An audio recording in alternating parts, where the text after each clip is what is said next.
અમદાવાદના club O7 road જે શેલા ગામ તરફ પસાર થતો હોવા છતાં આશરે 2 કિલોમીટરના રસ્તા ઉપર ગટર તેમજ વરસાદના પાણી ભરાઈ જતા હોવાથી રસ્તો બિસ્માર હાલતમાં જોવા મળી રહ્યો છે। વાહન ચાલકો તેમજ સ્થાનિક નાગરિકોને ભારે હાલાકીનો સામનો કરવો પડે છે। આ સમસ્યા છેલ્લા 3 વર્ષોથી હોવાનું લોકમુખે ચર્ચાઈ રહ્યું છે। તંત્રને વારંવાર જાણ કરી હોવા છતાં કોઈ જ સાંભળતું નથી।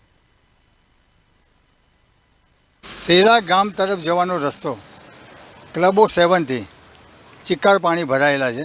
એમાં અમુક જગ્યાએ તો ગટરના પાણીની પણ સ્મેલ આવતી હોય છે। તમે દ્રશ્યમાં જોઈ શકો છો કે પાણી કેટલું ભરાયું છે અને વાહન ચાલકો કેટલા હેરાન થઈ રહ્યા છે તમે મિત્રો જોઈ શકો છો। અને આ પાણીની સમસ્યા જ્યારથી ચોમાસું શરૂ થયું ત્યારની છે, પરંતુ તંત્રની આંખ ઉઘડતી નથી। કારણ એક જ છે કે અહીંયા બિલ્ડરો મોટી મોટી બિલ્ડિંગો બનાવી રહ્યા છે। કોઈ 10 માળની છે, કોઈ 15 માળની છે, આજુબાજુમાં ક્લબ છે અને ભણેલી ગણેલી વસ્તી અહીંયા રહે છે। તેમ છતાં કોઈ જાગૃત નાગરિક આ અંગે કશું કહેવા તૈયાર નથી। શેલા ગામના સરપંચશ્રીને અમે મળવાનો પ્રયત્ન કર્યો હતો, પરંતુ તેઓ અંગત કારણોસર બહારગામ ગયા હોવાથી અમને મળી શક્યા નથી। તેમ છતાં અહીંના લોકોનું એવું કહેવું છે, ખાસ કરીને ઓટો રિક્ષાવાળા છે, ગાડીવાળા છે, જે 4 વ્હીલરવાળા છે, જે રોજની અવર જવર અપડાઉન કરતા હોય છે, તેમનું કહેવું છે કે ભાઈ આ સમસ્યા વર્ષોથી આવીને આવી યથાવત જ રહી છે। કારણ કે તંત્રને ભૂતકાળમાં 2-4 વખત જાણ કરી હતી લેખિતમાં, પરંતુ તંત્રએ કશું દરકાર લીધી નથી, તકેદારી પણ નથી લીધી। ખાલી એટલું જ આશ્વાસન આપ્યું હતું કે ભાઈ અમે ધ્યાન દઈશું અને કરી આપીશું, પરંતુ ક્યારે કરી આપીશું તેની કોઈ ચોક્કસ તિથિ તારીખ નક્કી નથી થઈ। બીજું, વાહન ચાલકોની જે પરિસ્થિતિ છે એમાં કેટલાય લોકો તો અંદર ગબડી ગયા છે આ પાણીની અંદર, અને એમને નાની મોટી ઈજાઓ પણ થયેલી છે। પરંતુ તંત્ર કદાચ જાણતું બી હશે અને અથવા નહીં જાણતું હોય, પરંતુ આ લોકોની તો રોજની અસર છે। રોજે રોજ આ લોકોને અપડાઉન કરવાનું હોય છે, રોજે રોજ આ ગંદા પાણીમાંથી પસાર થવાનું હોય છે અને ગંદા પાણીમાં થઈને જ એમને પાછું આવવાનું હોય છે। હવે આમાં આગળ જતાં જો રોગચાળો ફાટી નીકળે આ જ પાણીના કારણે, તો આની જવાબદારી કોણ લેશે?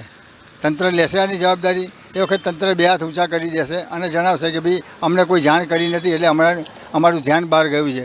હકીકતમાં એવું છે કે તંત્રને પૂરેપૂરી ખબર છે કે અહીંયા પાણી ભરાય જ છે। આગળ એક ફ્લેટ બની રહ્યો છે 15 માળનો, 10 થી 15 માળનો ફ્લેટ બની રહ્યો છે।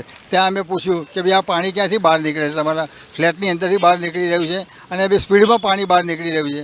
તો ત્યાંના સિક્યુરિટીવાળા એવા કહે છે કે ભાઈ કાલનો વરસાદ પડ્યો હતો ને એ પાણી અહીંયા જમા થઈ ગયું હતું, એને અમે ધીમે ધીમે બહાર કાઢી રહ્યા છે। અમુક પાણી ગટરમાં જાય છે અને અમુક પાણી રોડ ઉપર પસાર થઈ રહ્યું છે।